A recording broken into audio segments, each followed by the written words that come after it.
Well, today on Fox 10 News at 4, quite a scare at a local shipyard. We will have the very latest today at 4. And then new efforts in Montgomery to toughen penalties for reckless driving in DUI cases. The Alabama House just passed a bill to upgrade some crimes from misdemeanors to felonies. Your breakdown of the changes next. And we are tracking an increasing chance of showers and thunderstorms overnight tonight. We'll look at that in your weekend forecast coming up. First on the Gulf Coast with breaking news and weather. Fox 10 News starts now. Well, hi there. Thank you for watching Fox 10 News at 4. I'm Lenice Lagan. And I'm Shelby Myers. We're so glad to have you with us for Fox 10 News at 4.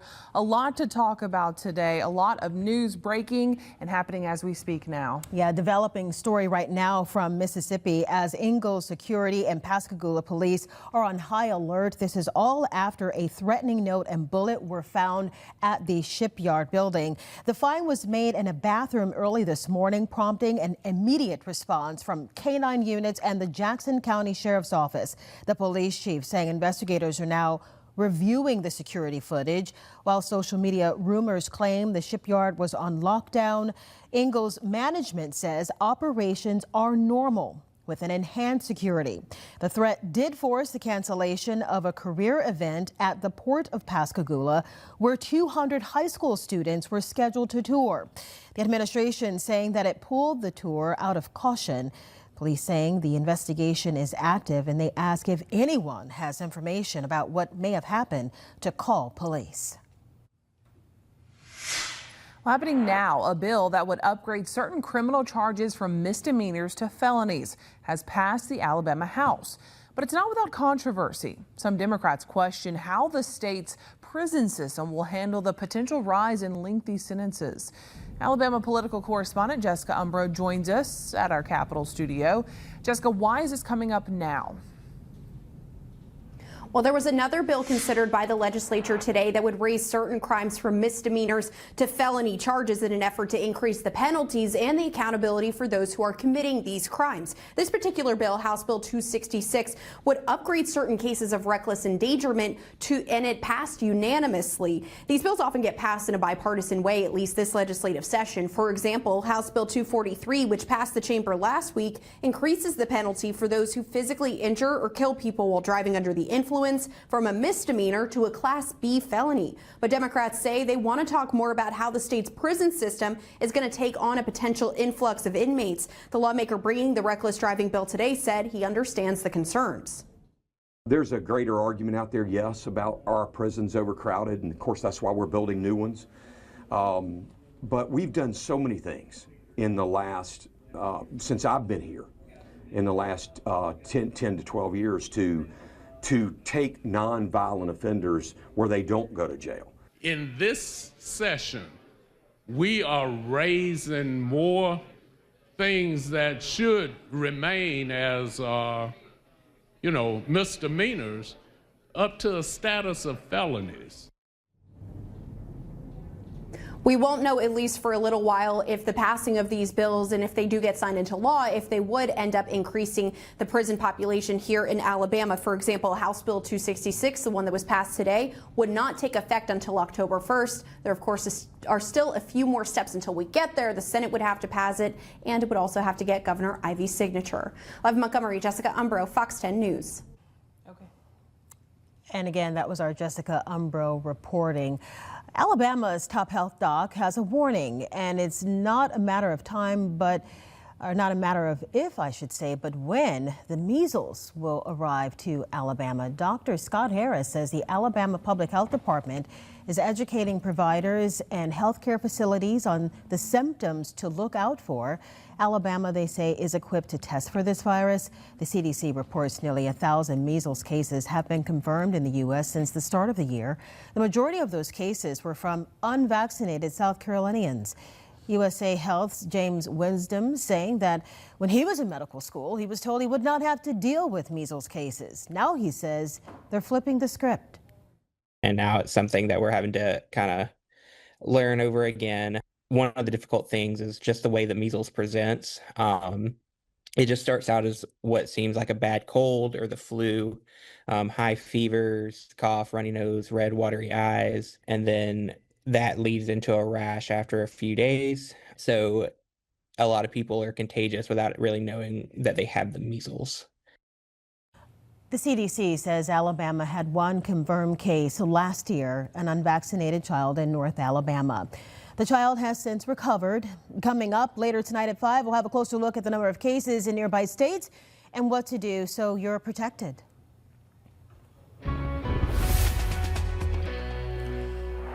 Okay, taking a live look outside. Some interesting clouds, Shelby. Yeah, this is a little bit of a change. We've had some sunny skies out there. The temperatures are still nice, though. We want to get an updated look at your forecast with our Jason Smith, our chief meteorologist. And there are some things to look out for coming up. Yeah, we got a chance of some rain. In fact, some parts of the area are already starting to see a little bit this afternoon, and some storms come in tonight. A lot of wind out there. You can notice the camera was shaking. Yeah, a little bit of breeziness going on, comfortable temps, and the temps stay comfortable. The question will be, when does it start raining where you are? And I want to take you through the evening. We may get a little lull in the rain activity, but around midnight, we go from a 20% rain chance to a 70% rain chance developing over the area. And it looks like a band of showers and storms will sink down into the forecast area around 2 or 3 a.m. They will be dropping to the south gradually, and it does look like this stuff is going to be in the heart of the forecast area around 6 a.m. So daybreak looks wet for places like potentially Mobile, Baldwin County, the Florida Panhandle, and this line will continue to move through tomorrow morning at 9 a.m. Still likely that we're getting showers and storms. You can go ahead and make plans now to tune in to Fox 10 News tomorrow morning with meteorologist Matt Barentine. He's going to be watching radar. It could be a very active morning and a tricky morning commute. By lunchtime, we are looking at the rain tracking to the south through Pensacola and out over the Gulf. So we will be seeing that activity still in the area. Lower rain chances, just kind of a scattered chance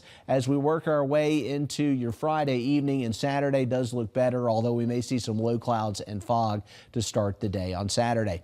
Right now it is a warm 74 degrees. I'll have a traffic update on this delay coming up. Winds out of the southwest at 9 miles per hour. So far, most of the showers have been to the north, and we are seeing light rain moving out of Greene County and into Washington County. Clark County getting a few showers, and we've got a little bit more about to move out of Perry County and back into Greene County now. So you can see this activity pretty light on radar, but Monroeville, Franklin, Thomasville, you may have some wet streets on Highway 43. Another batch coming through Washington County and crossing Highway 45 presently. Our temperatures for the evening will not be cold at all. The wind will get a little lighter, and everything looks fine until after midnight, and that's when the showers and storms will start firing up in the area. I'll have more on the weekend forecast and what we're expecting in just a few minutes. All right, Jason, thank you. Events honoring the late civil rights leader, Reverend Jesse Jackson, started today. Jackson died peacefully last week following a battle with a rare brain disease. His body will lie in state today and Friday at the Rainbow Push Coalition headquarters. That's the organization he founded in Chicago. He's going to receive the same honor Monday at the South Carolina State Capitol with a public service scheduled that evening. Wednesday brings a memorial service in Washington, D.C. with the additional celebrations of life at Chicago venues. Former Secretary of State and former First Lady Hillary Clinton facing a House deposition today. The Republican Oversight Committee Chair, James Comer, says she's not accused of any wrongdoing. However, the panel is looking for information to help with its investigation into Jeffrey Epstein. Clinton says she never met him. Former President Bill Clinton is also scheduled for a deposition. That's tomorrow. Evidence shows he flew on Epstein's plane at least 16 times, but is not accused of any wrongdoing. The deposition was paused after a picture of Hillary Clinton was leaked to a social media influencer in violation of committee rules, prompting Clinton to renew a demand for the proceedings to be open to the press.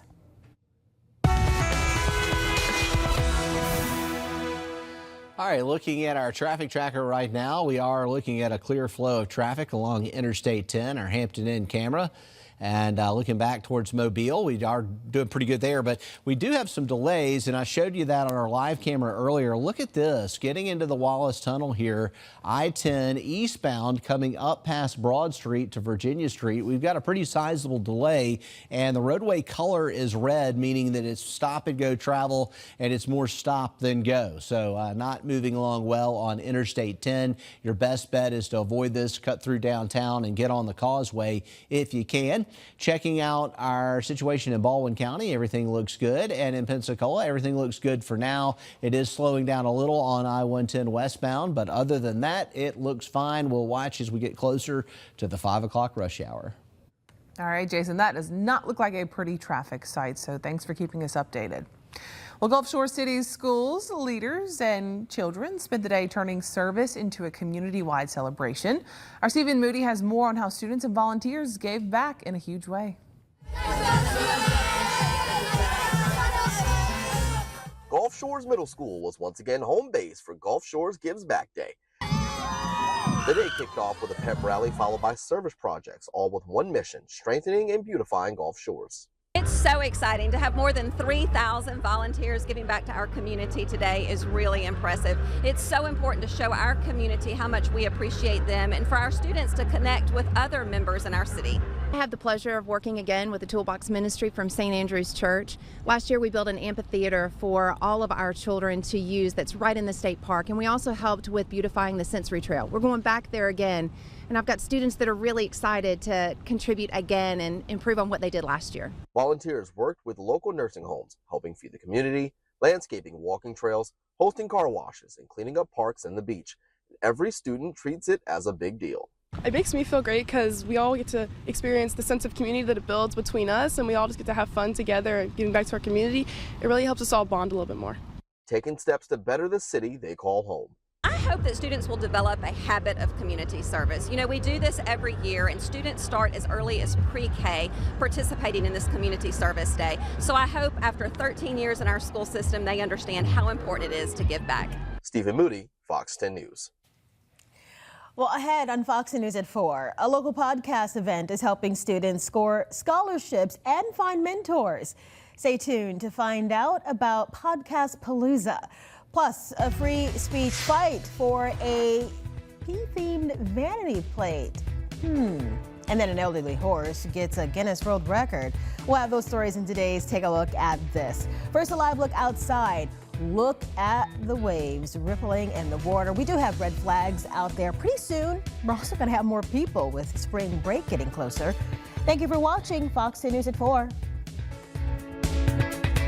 Not as much as last year, but we got some. Be part of the team and share your story on the Fox 10 weather app. Welcome back to Fox 10 News at 4. Podcast Palooza 2026 is going on this Saturday in Pensacola. Parents, students, they get an opportunity to learn about mentoring, tutoring, scholarships from Voices United in Education. It's a podcast team at the district. So the spokesman for the Escambia County Public School Systems is in the studio, Mr. Cody Strother. Thank you for stopping by, making the drive over. Sure. Thanks for having me. Appreciate you. I'm sure our viewers in Pensacola will love to hear about this. So what's piqued your interest with podcasting? So we were looking at a way to highlight some different programs and opportunities we have for students and families, and thought, you know, what better way than to put together this podcast and drop an episode every week and focus some attention on some of the great things that we have going on. And podcasting is so great because you have an opportunity to hit on a number of subjects and leave it out there for people to go back and listen to. Correct. Yes, absolutely. It's funny that we, when we go back and track our metrics, sometimes for some reason, sometimes the podcasts that have been out a year, year and a half, 6 months are gaining traction again. Yeah, and you said this is an opportunity for you to really let parents and students know about the resources that are available in the school system. Let's talk about some of those resources. Sure. So as we were sitting down talking about all the great guests we've had on our podcast series, we thought we need to find a way to get this information out more widely. So we thought about Podcast Palooza. So we bring together all our different guests, and everybody gets a booth. They talk about that gives the parents a chance to interact with the different guests and learn about the different programs they offer, after-school programs, summer programs, mental health, and so it's just a really beneficial event for everybody. And where is this held? Booker T. Washington High School. Okay, we've got the information there up on the screen. Is this open to anyone who's curious? Absolutely, absolutely. Free to all families. Yeah. What has been your greatest lesson? I know you're doing this for the parents and the students, but what are you learning? I'm learning about some great organizations that we interact with as a school district, some great programs that happen inside the school district, and it's just exciting to learn about them and then in turn get to share those out. Yeah. And if someone wanted to listen to this podcast, I'm guessing you're on the platforms? Yes, Voices United in Education. Okay. Check it out. We are almost out of time, but is there anything else you want to add?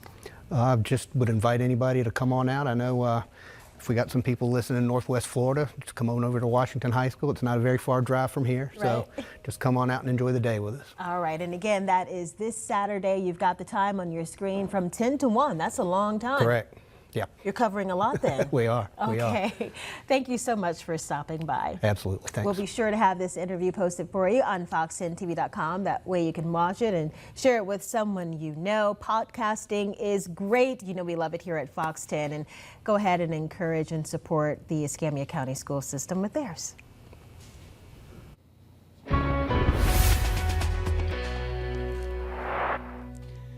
All right, our All-In Credit Union camera here from our Dolphins cam looking south. It's a nice day. We've had good weather today over the south part of the forecast area, while our inland areas have seen some showers. Nice to be spring-like again with the temperatures, and here's what we're seeing on the satellite radar picture presently. We are getting a few showers in the area, mainly to the north up into Washington, Clark, and Monroe counties. And a closer look, this is all real light in nature, but it's about where the Futurecast, actually, if you were watching yesterday, was placing it for today. Light showers in the inland spots, and we're getting those coming through now in multiple bands. This one's enough to make things wet on Highway 45, and we've already had a round of rain around Leakesville. Looks like there's another one about to move in up to around Sand Hill, so some showers there. Further to the north, there are some stronger thunderstorms here on the east side of Birmingham, where we do have some severe weather risk going on right now, and this is tracking towards the Talladega area, and it looks like it's a little north of Mount Cheaha here along I-20. So we do have some storms in the northern part of the state. They will be weaker by the time they get here. If we look at the severe weather risk for today and tonight, you can see we are not included in any formal severe weather risk in our area. Most of the rough stuff expected to be over central and northern Mississippi and central and western Alabama. Our temperatures are looking great. 73 for Mobile tomorrow, 71 in Pensacola. The only problem is we've got a really good shot at rain tomorrow, and the best chance is going to be in the morning. Most of us will find our way up into the mid to upper 70s in the afternoon once the rain gets out of here. And our morning rain chances at 70% on our Friday. Showers and storms. Saturday mostly sunny and 77, and then Sunday 78 degrees and partly cloudy. So what's happening here is we're going to see the rough weather tonight, late, and early tomorrow morning. And then it's going to get out of here in time for the weekend. I mentioned mainly morning storms tomorrow, but some scattered afternoon activities possible. Saturday does look dry. There could be a little fog in the morning on Saturday, but otherwise it looks like a really pretty day. Partly cloudy skies will move in Sunday through Thursday of next week, with spring-like temperatures and highs in the mid to upper 70s each day, and overnight lows around 60, even a few upper 50s mixed in. All right, Jason, thank you. A New Yorker takes a free speech fight for a provocative vanity plate straight to the top. He even received backing from his governor. Jeremy Roth explains it in today's Take a Look at This. Pee before we go. That's sound advice, but it's also a phrase that sparked a war of words, so to speak, between a New York resident and his local DMV. In January, Long Islander Seth Bykofsky received a letter from his DMV telling him his vanity plate reading "Pee before we go" had to go, saying the pithy plate was not in compliance with local regulations. Bykofsky posted the letter online and vowed to take the fight to his governor, Kathy Hochul. Fast forward to this week, when Hochul posted a video of a call with Bykofsky telling him she was Team Pee before we go, calling the plate a public service. Well, I'm going to get it back for you. I think everybody should be reminded to pee before you go. I have kids and grandkids, and I support the effort wholeheartedly. So I think we're going to work on getting that back to you. That sounds wonderful, Governor. Critics were quick to point out the timing of the teasable story, given that Hochul is up for re-election this year. But whether you think Bykofsky's free speech case indeed holds water, or that Hochul is just looking out for number one, it doesn't take a whiz to see this story is making a big splash either way. Speaking of number one, congratulations are in order, according to Guinness World Records, for Fancy, a Virginia horse who, at the ripe old age of 37, has officially taken the reins as the world's oldest living horse. Born April 1st, 1988, the horse was eventually gifted to then 8-year-old Paige Bloomer, who amazingly shares the exact same birthday as Fancy, talk about kismet, and still takes care of her to this day alongside her best friend Rosie, a donkey that was recommended as a support companion for Fancy. Bloomer calls the pair two peas in a pod who spend their days soaking in the sun together. For Take a Look at This, I'm Jeremy Roth. Well, still ahead, a major children's hospital rebranding with a legendary new name. We're going to reveal which country music icon is lending her star power to pediatric care. Lexus of Mobile is proud to sponsor the Fox 10 Pledge of Allegiance.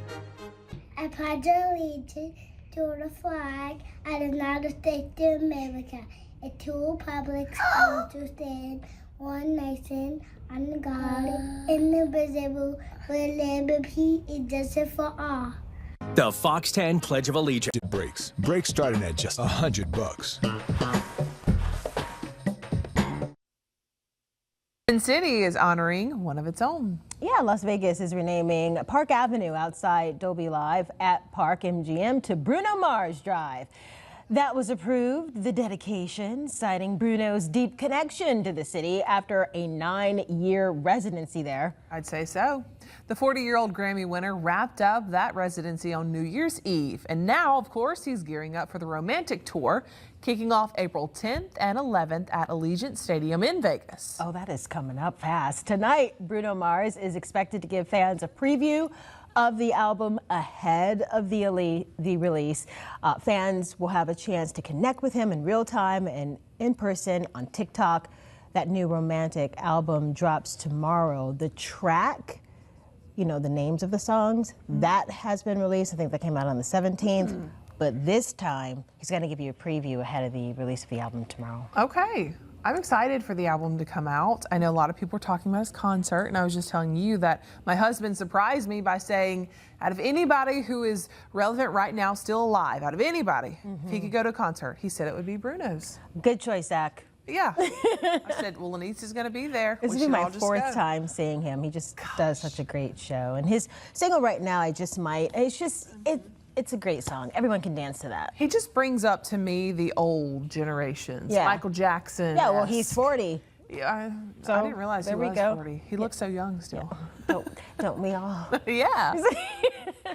All right, an East Tennessee Children's Hospital is getting a new name, and it's a famous one. The Knoxville-based facility officially rebranded as the Dolly Parton Children's Hospital. News came in a video message from Parton today praising the hospital's doctors, nurses, and volunteers. She says the partnership reflects a shared commitment to world-class care delivered with compassion. The hospital says Dolly support strengthens its mission to deliver pediatric care. The facility operated as East Tennessee's Children's Hospital for more than 50 years.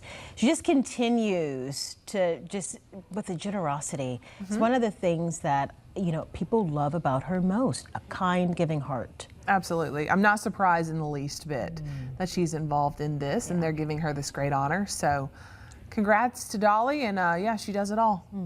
Okay, so rumors about a famous heavy metal band are true. David Daniel explains in today's Hollywood Minute.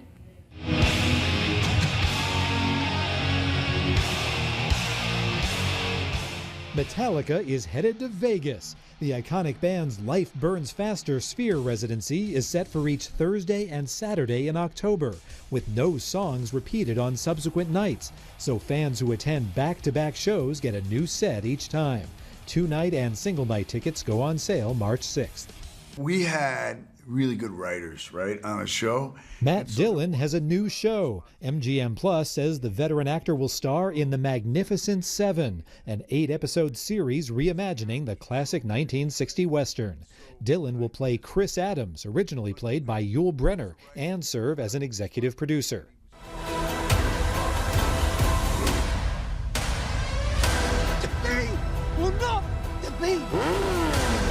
Oscar and Emmy winner Riz Ahmed stars in a new take on Hamlet, set in London's elite South Asian community. The film, based on Shakespeare's iconic tragedy, opens in theaters April 10th. In Hollywood, I'm David Daniel. Oh, wow. Have you seen Hamlet yet? I want to see that. No. I have not. I've heard it didn't get huge, great ratings, and also I think it's very sad, but it is sad. You know the sad. story, then you know. Absolutely, but yeah, I don't always pay attention to the ratings. True. Still ahead, we've got a safety alert to talk about. Some brands of cottage cheese are being recalled, and then this. People who have anxiety or perfectionistic tendencies, that can really put them at risk for developing a full-blown eating disorder. When clean eating goes too far, we're looking at a growing disorder called orthorexia, and why experts say certain personality traits could put you at a higher risk. Jason? And we are tracking a few showers out there right now, with a better chance of showers and thunderstorms arriving later tonight. I'll have your complete forecast right after this. Drive with confidence today. Come see us on I-65 Service Road under the giant American.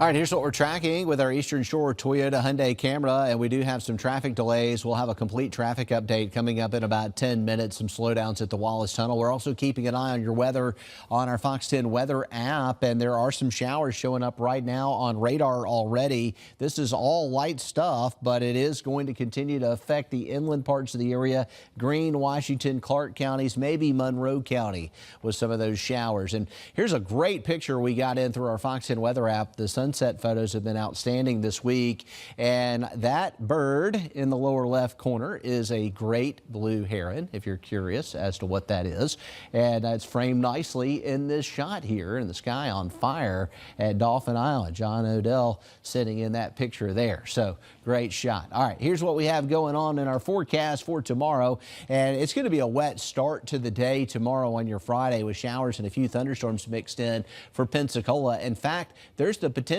for rain anytime between 7 a.m. and 1 p.m. in the afternoon. It will get more scattered late in the day, but the first half of the day could be a wet one in Pensacola. In Mobile, the best chance of rain really going to be from about 4 a.m. to 10 a.m., so it should be winding down a little quicker on the Mobile side. Winds out of the north and temperatures at 73 degrees. Here's a look at our satellite radar picture.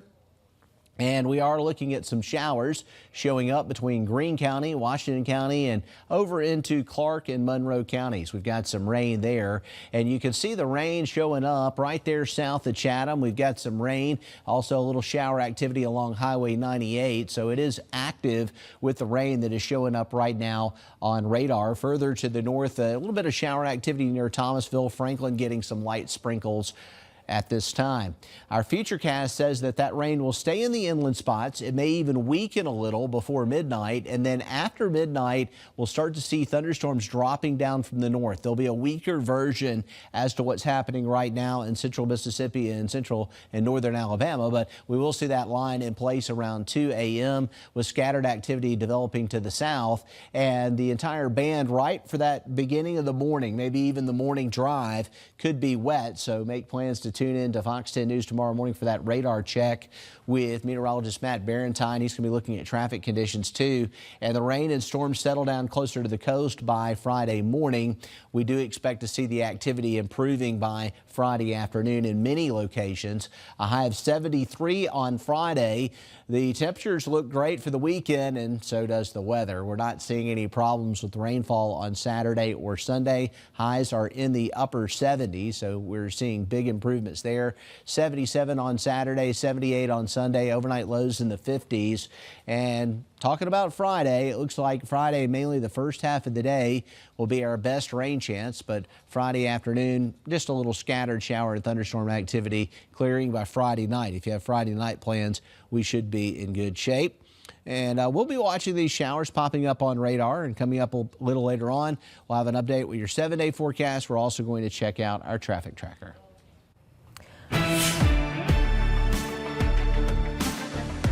A safety alert to talk about. 3 types of cottage cheese sold under the Great Value Walmart brand are being recalled in 24 states, and that includes Alabama and Mississippi.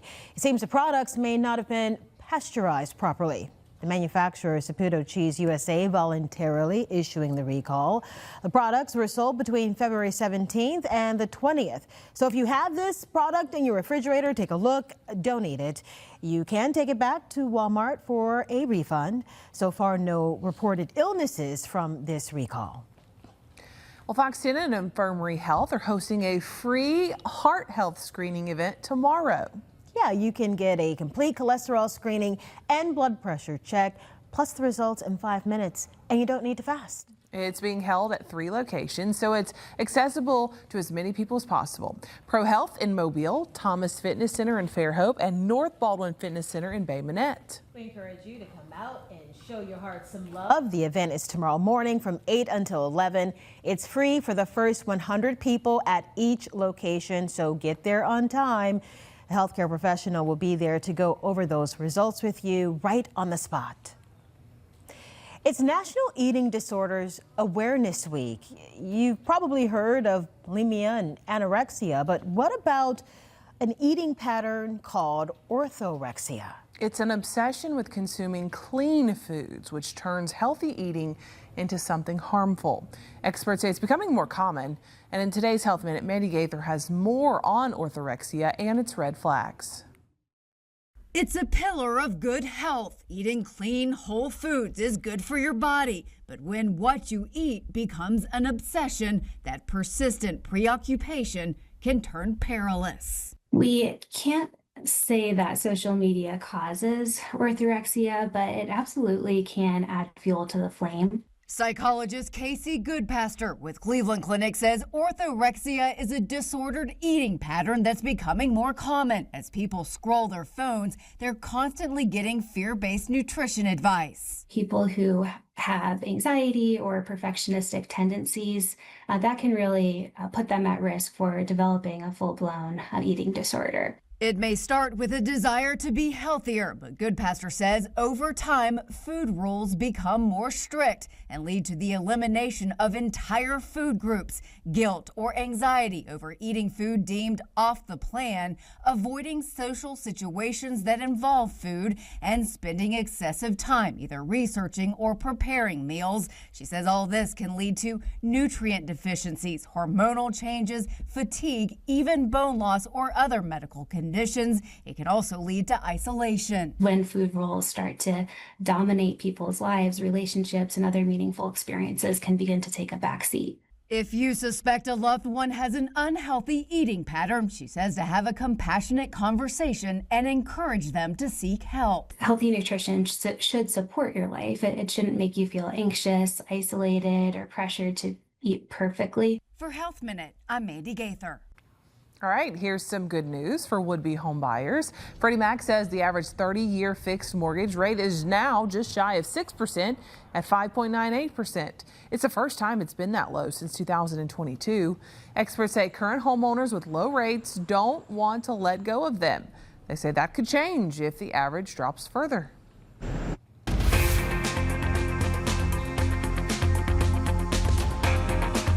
A lot of people out there have a side job, you know, a gig or a hustle. How you make that side job work for you beyond the paycheck is one of the top questions. Consumer investigator Rachel DePompa is looking for answers in this Watching Your Wallet. First, you have to look at what is a gig job. It means you're earning income, providing on-demand work, services, or goods, often through a digital platform like an app. Think Uber or food delivery.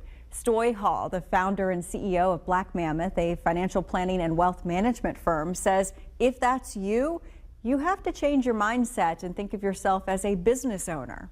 If you have a gig, because it's not W-2, it's usually 1099, you are a business owner. So you need to start operating and thinking a little more like a business owner. Separate accounts, maybe an LLC, understanding the tax consequences, but also understanding the flexibility in that and the tax write-offs that you get, which, yeah, might not help you today with your cash flow, but it's definitely going to help you come tax time. The thing about gig work, it's always up and down and not always a consistent stream of money, which is why Hall says you also have to figure out your baseline, meaning the minimum you need to make from this job each month. If I know that, hey, $1,000 a month I need no matter what in expenses for me to survive or to meet whatever I need in my life, then I know when I have months that I make $2,000, I need to set aside that $1,000. In the months I make $500, I'm going to pull from what I set aside. And you only are stuck to that $1,000. Hall says if you've made $2,000 for 6 straight months, then it's time to adjust. You just make sure you understand your tax situation, your goals, or what this gig has done for you. He says people often get in trouble when they make extra money for months in a row, but just spend it all without a plan. With this Watching Your Wallet, I'm Rachel DePompa. A local soccer team is trading the turf for bingo cards. We're going to show you how these student athletes are bridging the generational gap at the Dumas Wesley Center coming up. Yeah, let's go! Wheel of Fortune, weeknights at 6:30 on Fox 10.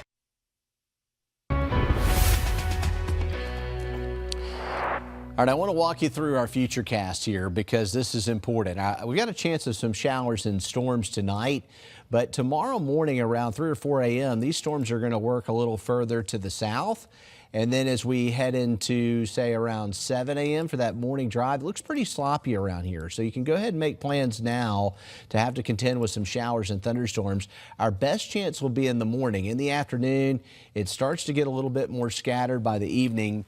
And other than some fog on Saturday morning, we're not seeing any inclement weather. So we're not expecting to see the potential for any storms on Saturday, but we will have fog around. So rain develops tonight. We've got light showers before that, but after midnight, the storms start to drop down from the north, and it does look like a stormy situation tomorrow morning. Currently, there are some showers moving out of Monroe County and up towards Montgomery. We've got a little bit more activity in Washington County and in Greene County. Everything's tracking to the north and to the northeast.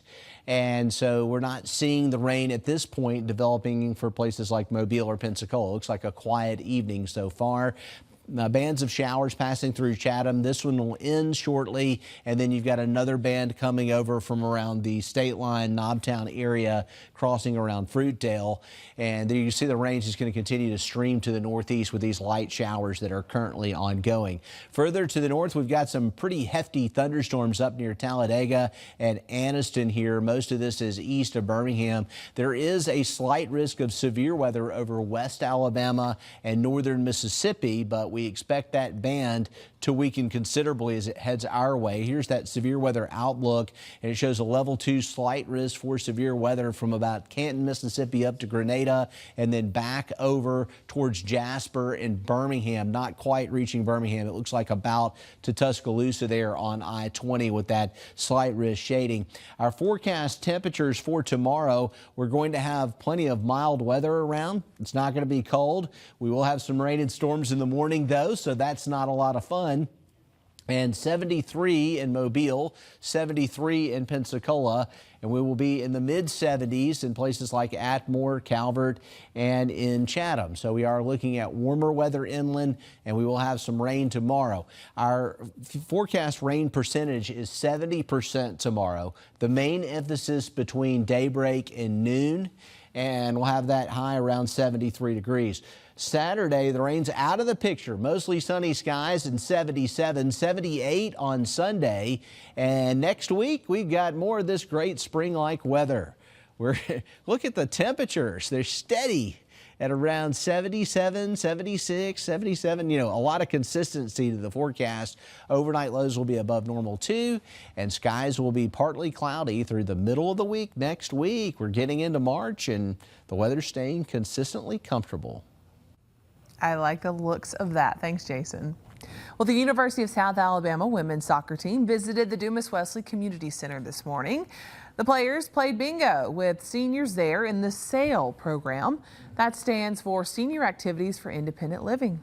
More than a dozen student athletes took part, forming meaningful connections with program participants.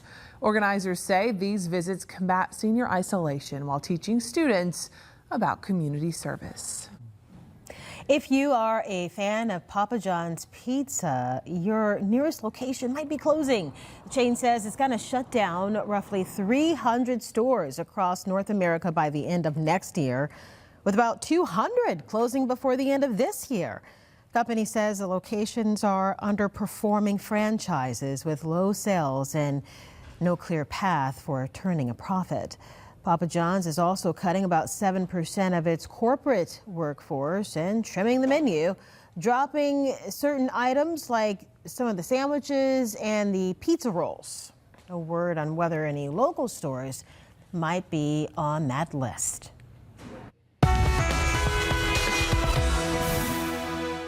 All right, here is our Hampton Inn camera in Daphne. We are looking at some gray skies. We've got some traffic moving along there on I-10, which is good. It's just trying to get onto I-10 is the problem. We still got a little backup here. It's not as bad as it was, but now backing up from Broad Street to Virginia Street, and then it gets moving in the tunnel itself. I-10 looks fine. If you're thinking about trying to get around this and taking the causeway, Government Street is backing up to Broad Street. So either way, you're going to have some delays, whether you're on Government or on I-10. Across Baldwin County, no problems. In checking Pensacola, a little slow on I-10 between the Bay Bridge and 110 westbound on I-10. I'll have another update coming up on Fox 10 News at 5. A desperate search ends with a stranger's drone and a little uptown funk. How Good Samaritans saved a man lost in the woods. I'm attorney David Green. Call or come by anytime. You never need an appointment. Two Good Samaritans helped find a man with special needs after he was lost in Arlington, Texas. One of them used his drone to help. Kevin Reese has the story. The biking trails are popular at Arlington's River Legacy Park, miles of trails along the West Fork of the Trinity River. But Monday night, 25-year-old Jacob Bates, on a bike trip with his father, got lost. And he just took his eyes off of him for 30 seconds. His uncle Tim Gunlock says Jacob is autistic. The search for him lasted well past midnight. Arlington police couldn't find him. But two men responded to the Facebook post by Arlington PD, one of them with a drone and a thermal imaging camera. The drone operator found Jacob deep in the woods outside the park, but the closest the family could get to him off of this dirt road was blocked by this fence topped with barbed wire. So his uncle used bolt cutters he had in his truck to cut through the fence so they could get to him as quickly as they could. We followed the drone. He put us right over. We were yelling. And then when he yelled back, we didn't know. We knew he was going to be okay. Jacob was hospitalized overnight, treated for hypothermia, and sent home Tuesday morning. He is going to be okay. So is his uncle, who says it's been an emotional day. We're thankful for the Arlington PD, and we're thankful for these two guys who don't know us. It's easy to get jaded about this world, but there's some good people out there still. As for the Good Samaritans, I reached them by phone. They tell me they were happy to help, and to learn that this morning Jacob just had one more request. In fact, when I put him in the truck, the only thing he wanted to hear Bruno Mars' Uptown Funk. So I turned on Uptown Funk for him. Lots of funk and celebration for an Arlington family tonight. Next on Fox News at 5, new testimony shedding light on what happened outside a Murphy High School basketball game. We're learning about a suspect and a teen shot. Fox News at 5 is starting right after the break.